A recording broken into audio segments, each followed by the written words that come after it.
my name is Stephen Taylor and welcome to my YouTube channel, Movie Night. This is my very first official movie, not movie, more official video for YouTube. I'll be doing these as often as I can, either trailer reactions, trailer reviews, movie reviews, as well as trailer breakdowns, things like that, and also just general chats as well. So my first official one, I've decided to do a breakdown of the Justice League trailer. So this official trailer was roughly 4 minutes and 12 seconds long. Now I'll be doing just a brief breakdown of the trailer, what stood out to me, some Easter eggs that we saw in here as well, and also just a brief discussion in regards to the movie itself. So without further ado, let's get this started.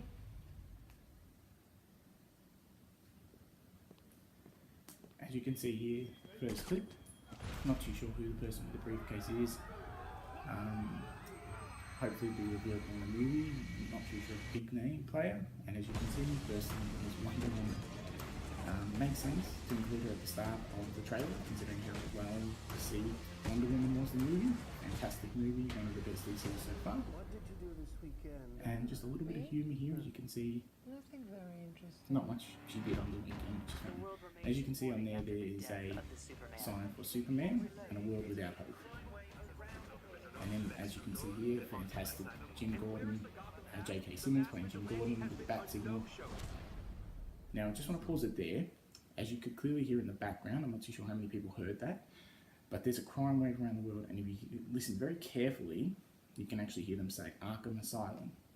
And as you heard, the Arkham Batman is currently missing as it stands at the moment. So clearly that's not only Superman's absence has caused the crime wave, but Batman as well. So we'll just continue from there. The age of heroes would never come again. As you can see, intense conversation between Bruce Wayne and Diana Prince. And as we head back to Themyscira. Now, this is an interesting part. I'll freeze this in just a moment. Something is coming. As you can see here, Doom 2 comes down in Themyscira with a mother box that they clearly have. And there he is. The big bad himself, Steppenwolf. So we'll take a pause there. So Steppenwolf, as most people would know, is, forgive me for my first YouTube video, it is Darkseid's uncle. Okay, so I assume he's been sent down essentially to get the mother boxes to prepare for an invasion of Earth. As you'll hear later on, he says this is not the first planet to suffer this fate. So we'll continue on from here. As you'll hear Steppenwolf talk, we'll also go through a breakdown of what he says in that as well. As you can see here, Aquaman looking badass as always. Looks absolutely fantastic.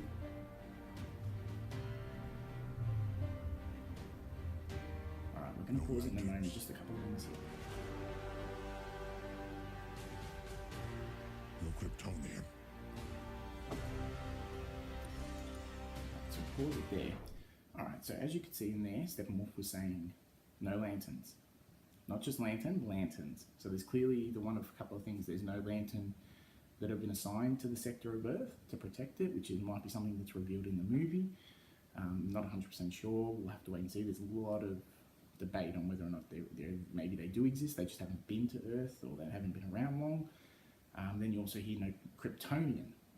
Now, a lot of people say this automatically means Superman. Now, a lot of the theory is that the hologram showing on there, the leg is too thin to be Superman, that it possibly is Supergirl.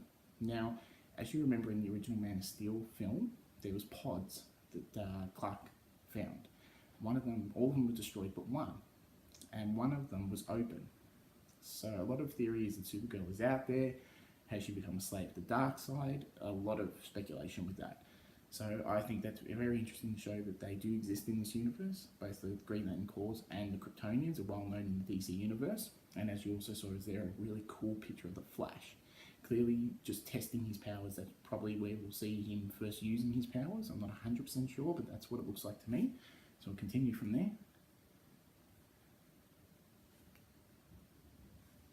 This world will fall, As you see Darkseid laying some base. I think that's Themyscira. like all the others. And that's what motivates Wonder Woman to get Harley involved in this. And awesome Penguin reference here from Alfred, which is fantastic. As you can see, he's stepping with the parademons in the ship. Honestly, I think we're all And gonna as you die. can clearly see there, the man shows genuine concern that we're all going to die. And that they've all held back at this point. And they just need to get loose. Otherwise the world will be destroyed. Don't engage alone. We'll do this together. Awesome clip there of the Flash. Really cool. You guys Cyborg ready looks to a lot do more battle polished and up, stuff a lot before better we this go to time. battle? I just pushed some people and And as you can see there, Barry Allen says, I've never been in battle. I've just pushed some people and run away. So I essentially think that he's quite hot off his origin, as a lot of people have been aware that the new Flash movie will be Flashpoint. So they might delve into this more. I think Flashpoint will come out after the second Justice League film. I'm not 100% sure on that. But they'll probably delve more into the Flash during this movie, his origin a little bit, basically his motivation. I think he'll unlock his potential. As a lot of people know, he's one of the most powerful DC heroes around. Also one of my second favourites behind Batman. And this is an awesome scene. Doesn't need to be highly CG, doesn't need to be action, it's just Cyborg hacking into the Nightcrawler, like Batman's Nightcrawler. Relax, Alfred. I'll take it from here. Do I know you? As you see here, he's kicking some ass. True and innocent as he looks. was a beacon Batman to the blended world. in, and Aquaman as well, which is great. He didn't just save people. He made them see the best parts of themselves. And Aquaman showing that he's truly a kick-ass person. The cinematography in this looks absolutely fantastic. Say what you want about Zack Snyder, but I like him as a visionary director. Very visual, very fantastic, great storytelling, in my opinion. That was fantastic. No longer Aquaman the Bride of Paradine. How many of you are there? Now this is fantastic. The fastest man there is the last one to know they're all gone. So that's pretty funny. Wow, they really just vanished. Huh? Oh. That's rude. The chemistry between him and Bruce Wayne I'm looking forward to the most. Now, this is the part. I'll break it down in just a minute. And no, that is not a T-Rex coming.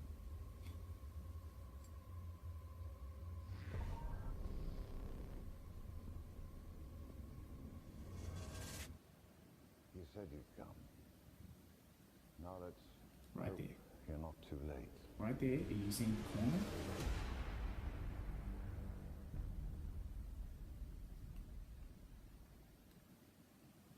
Alright, so the breakdown at the very end of it is that a lot of people are speculating on who Alfred is talking to. So if you freeze frame it a little bit, in the corner of Alfred's eye you can see a bit of green. Now, that's not necessarily to say that maybe his glasses have like the tinge you can get on glasses that causes those sort of colours to be faded. And I'm not too sure, but look, I've got 3 different theories on what it might be. I personally think it's Superman. As you can see the tinge of red in the corner of it, you can see the tinge of red. Now, he also emphasises on the word hope. Let's hope you're not too late. A lot of people are saying that it could be Green Lantern, which would be fantastic, don't get me wrong. My personal theory is that I think that Bruce Wayne has figured out a way to contact the Green Lantern Corps. I think they do exist. I don't think that they're not around. I think they are out there somewhere. And I think that what happens is that Superman, from what I've been told, he is going to be in this movie throughout as well. He'll be in Purgatory, where you'll see him sort of floating around deciding whether or not he has to come back or whether or not it's worth just leaving and leaving the world to its own demise. So I personally think that, as you heard of this, as Alfred was saying, just as Alfred saw the glass shake, you could hear a noise, 2 noises, not the sonic boom that Superman's known for, and not footsteps.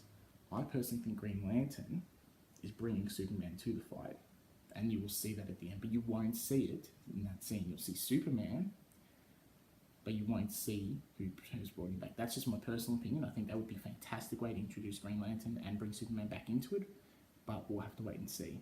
So, basically, this is my breakdown of it. Stand to myself there. So, look, fantastic trailer. I'm hoping they don't release any additional trailers or TV spots or anything like that. A couple of TV spots, maybe just the fight scenes, but nothing too dramatic. Look, as far as I'm concerned, I've loved all the DC films. I'm not going to sugarcoat it. I think they're fantastic movies. Man of Steel was a fantastic origin story for Superman.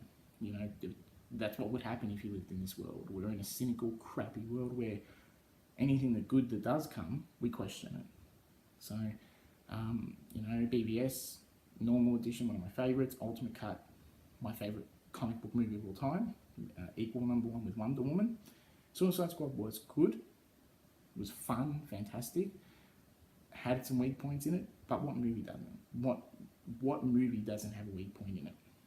You know, it's just, I'm one of those people that loved Marvel when they first came out. Loved the fact that superhero movies were finally getting made. It was fantastic, but they've sort of gone on this decision that they just want to make it funny, action-packed, and no real consequences because it makes money, which is a shame because Marvel has some fantastic comics. I've read a lot of them. Civil War I thought was an atrocious movie. Didn't care for it at all. BVS got a lot of flack for being convoluted. Personally, I don't think it was convoluted. A lot of people are saying this will have the same problem. Too convoluted, too many characters, too many storylines to tell. I think if you give them the right amount in each part at the right moment, this will make it an epic film. You know, you can't judge a movie before it comes out. Like BVS, it was prejudged. Everyone said it was going to get bad reviews, it wasn't going to make $1 billion. People prejudged it, and it didn't. So, you know, and in closing for all of this, my main point is as well that a lot of people say that this tone of this new trailer was purely Joss Whedon. You could tell that he had some touches to it. I personally don't think that's true. Zack Snyder and Joss Whedon both came out and said that the changes were very minimal and that the changes were going to be adhering to Zack Snyder's tone of the film. And Zack basically said, Whedon, this is what I want done, this is what I want it done, this is what it's going to end up. And Joss Whedon said, he came out and actually said that he did all this under the tone of the film. Zack Snyder said from the start, Man of Steel was going to be a bit dark because, you know, people were cynical of Superman. It was going to take a darker turn with BVS because of the conflict with Batman, because it was more of a Batman film than it was a Superman one. But as far as Justice League, he did say that the tone was going to be lighter. It was going to have the darkness where it needed it for some of the characters, but it was going to have the lighter tone for like Flash, Wonder Woman, Cyborg, things like that. So look, I personally am so excited for this movie. November 17 can't get here quick enough. I'll definitely be watching it probably 3 or 4 times, easy. But look, as far as I'm concerned, fantastic trailer, fantastic franchise so far. I'm excited for the slate of movies that are coming out. Next year we got Aquaman. I'm not too sure about the additional ones, but as you saw at Comic-Con, I watched some of the panels, the ones being released like Flashpoint, Lobo, Justice League Dark, can't wait to see that. Batgirl, Joss Whedon's taking over Batgirl, which is fantastic. He's going to have his creative chance to do what he wants with the film and not make it campy and fun. He can make a dark, true, serious film. So look, I'm happy with the direction the DC films are going in. I think it's fantastic and I cannot wait to see more of these films. Just keep an eye out for my channel. It's a movie night. I am officially new to YouTube. I will be doing more trailer reviews. I will be releasing another movie. I'll be doing my first movie review tonight or tomorrow for the new Annabelle Creations, which I saw yesterday. No spoilers. It is just simply a breakdown and how great a film that was. So keep an eye out. Just hit the subscribe button below.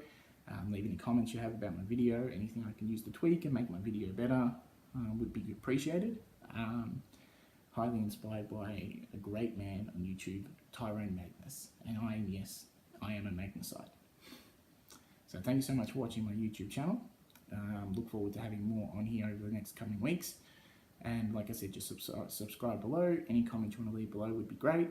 Any feedback would be fantastic as well. And look forward to hearing from you soon.